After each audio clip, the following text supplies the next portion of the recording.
The sun beat down on the cracked pavement of a forgotten town in the high desert, where time moved slower and most people had long since packed up and gone. Ruth Delaney stood on her porch, one hand gripping a rusted cane, the other shielding her sharp eyes from the afternoon glare. At 90, her back was bent, her hair snow-white, but her presence carried the weight of wars won and losses endured. She didn't speak much. She didn't need to. People knew better than to bother her. At least they used to. The stillness was broken by the distant growl of engines, low, predatory.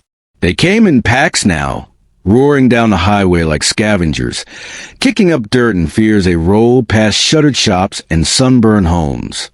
Ruth didn't flinch as the bikers slowed near her property. One of them, bare-armed and tattooed, threw her a smirk as his bike idled. Another spat in her direction.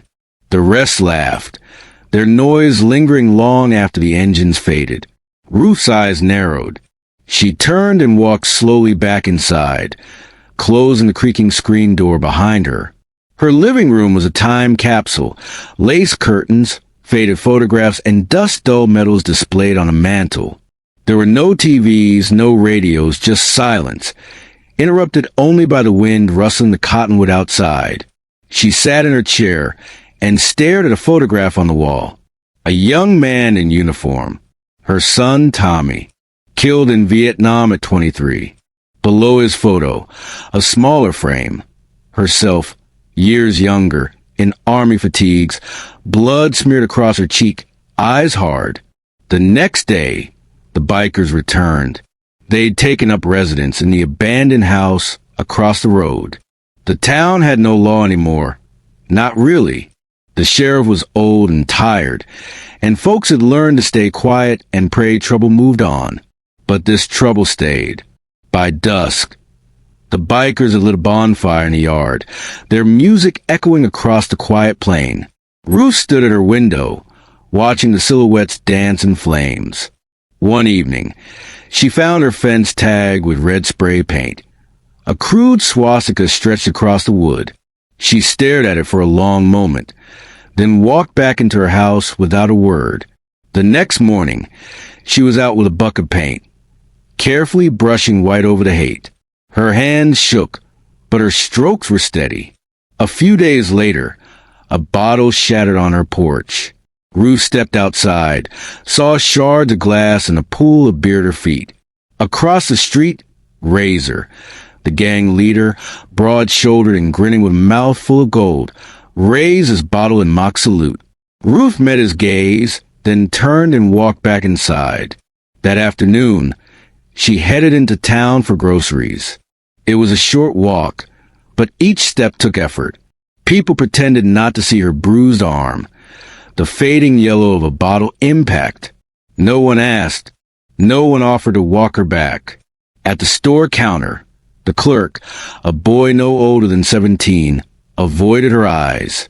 Back at home, she unpacked her bread and soup cans with careful hands. Then, a knock at the door. Sharp, impatient. She opened it to find Razor leaning against her porch railing. Two others flanked him, smirking.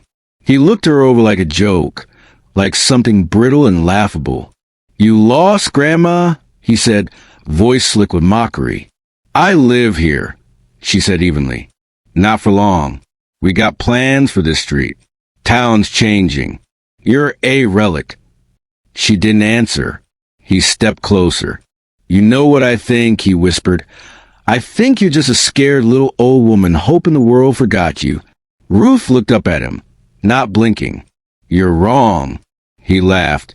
Then he shoved her, sharp, sudden. Her cane slipped.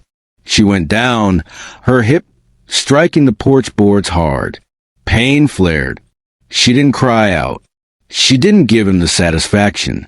Behind him, one of the other bikers lifted his phone to record. "You gonna tell someone?" Razor mocked. "Call the cops?" "Please do. We'll be gone by the time they wake up." He and his gang walked away, laughing. Ruth lay on the porch, breathing shallowly. Blood trickled from her elbow. Her vision blurred. not from the fall, but from the sharp sting behind her eyes. It took her a few minutes to rise. Every joint protested. She braced herself against the wall and got to her feet. Inside, she didn't go for the first aid kit. She didn't clean the wound. She walked, slowly but with purpose, down the hallway to the back room. She stood before a wooden cabinet. It had been locked for decades. She reached into a drawer, pulled out a tiny key, and opened it. Inside was a red rotary phone, tucked beside a dusty military envelope and a single set of dog tags. She hadn't touched that phone in over 40 years. Her fingers hovered over the numbers for a moment before she began to dial. Each rotation of the dial was slow, deliberate, the sound mechanical and final. The line clicked once, then twice. Then a low, gravelly voice answered. "Delaney?" She closed her eyes. The voice was older than she remembered, but it was still him. "I need the unit," she said. There was a pause. "You sure?" he asked. "They're not going to stop," she said. "They think I'm alone." A breath on the other end. "Then you're not." She hung up without another word. Outside, the bikers were drinking and yelling. Someone had started shooting empty bottles off a stump. But inside that quiet farmhouse, Ruth Delaney sat straight in her chair for the first time in years. The cane rested by the door, untouched. Her hands trembled with something new. Not age, not fear, purpose. The morning sun rose over Ruth's porch, casting long shadows across the dirt road. The gang across the street was still asleep, their motorcycles parked like guard dogs, beer cans and cigarette butts littering the front yard. But Ruth was awake, dressed in crisp khaki slacks and a plain blouse. Her hair was combed. Her cane was by the door. And in the driveway, a black pickup truck rumbled to a stop. The man who stepped out moved with purpose, as if the earth itself made way for him. He wore plain jeans and a sun-bleached field jacket. A scar ran from his jaw to the corner of one eye, and his left hand bore only 3 fingers. His boots crunched over the gravel as he approached the porch. Ruth opened the door before he could knock. "You came," she said. "You called," he replied, voice like gravel soaked in whiskey. His name was Gabriel. She hadn't seen him since 1983. He followed her into the house without ceremony. Inside, he paused by the photo wall. His eyes lingered on the image of Ruth's son. "He looks like you," Gabriel muttered. Ruth offered no smile. He was better. The silence between them wasn't awkward. It was old, worn and familiar, like the silence shared by soldiers who survived more than they've ever said aloud. Gabriel surveyed the room, the placement of the windows, the aging locks. Without asking, he began pacing, mapping angles, scanning the perimeter. "How many?" he asked. "7 last count," Ruth replied. "Could be more now." He nodded once. "I'll need tools." Ruth pointed toward the shed out back. Gabriel disappeared without another word. By noon, the house had changed. The door hinges were oiled. Nails reinforced the window frames. A crawl space under the porch was cleared. Gabriel worked silently, methodically. Ruth brought him water and watched as he laid down strips of wire along the backyard fence. No one in the neighborhood noticed. Or maybe they did and decided not to ask. Inside, Ruth opened an old chest at the foot of her bed. A long time ago, it held bandages and morphine. Now it held other things. A small handgun, a compass, a cracked photo of her and Gabriel in uniform, young, proud, armored in silence. She took out the gun and laid it on the table. "Still remember how to use it?" Gabriel asked, walking in. "I remember what happens if I don't." That night, the bikers turned up the volume. Music thudded like war drums. One of them urinated on her fence. Ruth sat by the window, face unmoving, watching. Gabriel crouched in the corner, watching them in return. He wrote something in a notebook. When Ruth asked what it was, he replied, "Names. I like to know who I'm burying." She didn't flinch. The next morning, one of the bikers discovered his tires slashed. Not punctured, precisely slit with surgical accuracy. Another found his custom seat, soaked in animal blood. No one saw anything. No one heard a thing. But the message was clear. Someone was watching. Ruth began moving more, walking without the cane, relearning balance. Gabriel handed her an old training knife. She took it without hesitation. "They think I'm weak," she said. "They're not thinking at all," he replied. One evening, Ruth stepped outside alone. The gang was drinking, playing cards, laughter thick and cruel. Razor stood near the gate, watching her with that same venomous grin. "You got a new boyfriend?" he called. "You kids playing war games?" Ruth said nothing. She stepped off her porch and walked to the mailbox.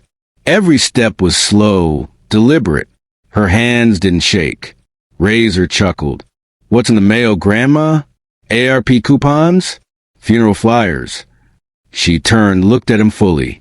"Just letting you know I'm still here." Then she walked back inside. That night, they retaliated. A rock through the window. A threat carved into her door. "Get out or die." Ruth swept up the glass quietly. Gabriel repaired the door. There was no panic, only patience. "You scared?" he asked her. "No," she said. "Just angry." He sat beside her on the porch, lighting a cigarette. The moon hung low, orange and swollen. "You remember Iron Star?" he asked. Her jaw tensed. 3 miles behind the French line. "I carried you back with a bullet in your spine." "I remember the blood," he said. "Didn't think I'd live." "You were the only one who did." They sat in silence. Gabriel finally spoke. "I didn't come just for the call. I came because I owed you." "You don't owe me," she said. "I didn't save you because I had to. I saved you because we don't leave our own behind." The next morning, the tension snapped. Ruth returned from town to find her garden dug up, flowers ripped from roots, her American flag, burned and stuffed into her mailbox. That night, she didn't cry. She sat down, loaded the gun, and laid it across her lap. "They're going to come in force," she said. Gabriel nodded. "Then we'll meet them." He began stacking sandbags near the windows. Ruth dug out old field maps, marked blind spots on the property. Each movement carried the weight of memory and purpose. The war they once fought was back. Different uniforms, different weapons, but the same battle for dignity and ground. As night settled, thunder rolled in the distance. A storm was coming, heavy and slow, crawling across the horizon like something ancient. Ruth stood at the door, looking into the dark. "They're not going to stop," she said. Gabriel placed a hand on her shoulder. "Neither are we." Behind them, the house, old, battered, and newly fortified, stood like a bunker ready to defy the world. Outside, the wind picked up, rattling the loose shutters. Across the road, Razor stepped onto his porch, lighting a flare and pointing it toward Ruth's house. The signal was clear. They were coming. The first shot wasn't fired. It was screamed. A roar of engines surged down the road, like thunder cracking open the night. Ruth stood at the window, her hands steady despite the quake in her chest. Gabriel was crouched by the living room wall, rifle slung low, jaw tight. Rain began to fall in heavy, slanted waves, spattering the windows and masking the sound of approaching boots. From the dark tree line, shadows moved. Bikers. 10, maybe more. Some carried bats. Others had pistols tucked into their belts. Razor walked at the front, holding a flare high like a twisted general leading his men into battle. The orange light flickered in his grin. "They're splitting," Gabriel whispered. "Two flanks. Front push. They want to scare us out." "Then let them try," Ruth said. She flipped the switch on the porch light. A flood of pale yellow washed over the lawn and exposed a wire. One of the bikers tripped it first. A flash, a bang, and the man crumpled, screaming, smoke curling from his leg. Chaos erupted. Shouts, confusion, and then gunfire as another trap lit up the left side of the yard. Gabriel fired once, twice, measured, precise. Inside, Ruth took cover behind a bookshelf. Her breath came calm, controlled. Her ears rang like they had so many years ago. Crouched in dirt, wrapping bandages in the dark while mortar shells rained down around her. It was the same war, only smaller, closer, and this time it was her land. The front door shuddered. Someone slammed against it, then again, then again. "They're coming through," Gabriel said. Ruth stood. "Let them." The door gave way with a crash. Two bikers stumbled inside, one swinging a pipe. Ruth fired. The sound was deafening. One man dropped. The other hesitated, just long enough for Gabriel to bring him down with the butt of his rifle. A third burst through the window, glass exploding inward. He lunged at Ruth. She fell, wrestling with him on the floor. His weight crushed her chest, his fist raised. She reached for the cane beside the wall, yanked it upward, and drove the hidden blade into his ribs. He gurgled, stiffened, and rolled off her. Gabriel helped her up. Blood stained her collar, but her eyes were blazing. "They underestimated you," he said. "Everyone does," she replied. Outside, the storm raged. A power line snapped, plunging the street into darkness. Firelight flickered across the wet ground as the gang regrouped near their bikes, dragging their wounded. But Razor wasn't finished. He stalked toward the porch, pistol drawn, boots crunching over shattered glass. Gabriel aimed from the window, but Ruth laid a hand on his shoulder. "He's mine." She stepped out into the rain. Razor halted halfway up the porch steps. His face was twisted, rage and disbelief mingling like oil and fire. "You think this is over, lady?" he hissed. "You think some tricks and traps change anything? You don't scare me." Ruth held the gun low, her hand steady. "I'm not trying to scare you," she said. "I'm trying to end this." He laughed and raised his weapon. For 1 second, there was only silence. Then a crack. His gun dropped. He staggered back, clutching his hand. Fingers bent wrong. Gabriel stood behind Ruth, rifle smoking. "Your war's done," Gabriel said. Razor didn't speak.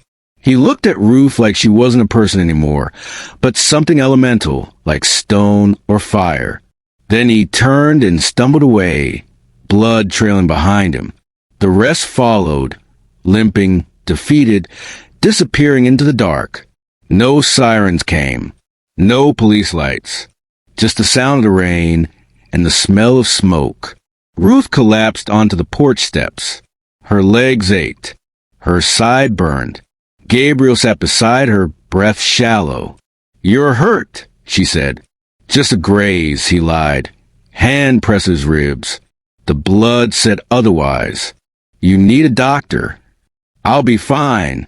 They sat in silence, watching dawn crawl over the horizon, soft orange and gray replacing the black. The rain slowed. The world seemed quieter, as if it were holding its breath. Gabriel leaned his head back. "You held the line, Captain." Ruth didn't reply. She looked out over the yard. Burned grass, broken glass, blood on the porch. It wasn't victory, but it was survival. A week passed. The town whispered. Someone finally called the sheriff. But by the time he arrived, the gang was long gone. Gabriel disappeared one morning, leaving only his dog tags hanging on the back of a chair. Ruth walked to the mailbox each day. Her limp had returned. The bruises were turning yellow, but her eyes remained sharp. One day, an envelope arrived. No return address. Inside, a simple silver medal, and a note, asterisk for defending the home front. With honor, asterisk. There was another note tucked inside, this one handwritten, careful. Asterisk, thank you for giving my father a purpose again. He spoke of you with pride. He said you reminded him what it meant to fight, for something that mattered. Asterisk. Ruth folded the letter, pressed it to her chest, and went inside. She placed Gabriel's tags beside her son's photo, lighting a candle between them. For a long time, she stood in the silence, hands clasped behind her back like she used to during morning roll call. Outside, the house bore scars, scorched siding, bullet holes, a broken window still boarded. But it stood. The town, once quiet, began to change. A neighbor came by with fresh paint. Another offered to fix the fence. No one said much, but they showed up, which was more than they'd done before.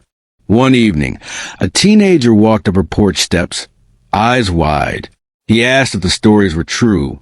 Ruth looked at him for a long moment before answering. "Sit down," she said. "I'll tell you about what it means to be brave." And as the sun dipped below the edge of the desert, she began to speak. The days passed slowly, each marked by small gestures from the town, silent acknowledgments of what had happened on Ruth Delaney's porch.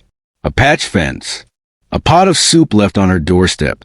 For a town that had once watched from behind curtains, it now moved with quiet reverence around her. Yet Ruth felt the emptiness more than ever.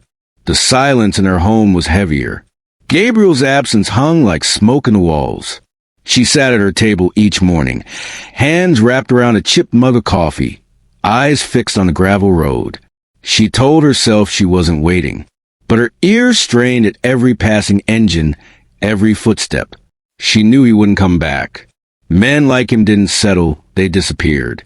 Still, she walked the perimeter of her property twice a day. Habit now, her gait slower but steady. A rifle leaned behind the screen door, always within reach. Her house smelled faintly of oil, leather, and sage, a strange mixture of old war and new peace. Then one afternoon, a black envelope arrived. It bore no stamp, no address, just her name in precise cursive. Inside, a photo. Gabriel, younger, in full dress uniform beside a girl, his daughter. Behind them, a desert flag snapped in the wind. On the back, a note in his unmistakable handwriting. Asterisk. "I found peace here, Ruth.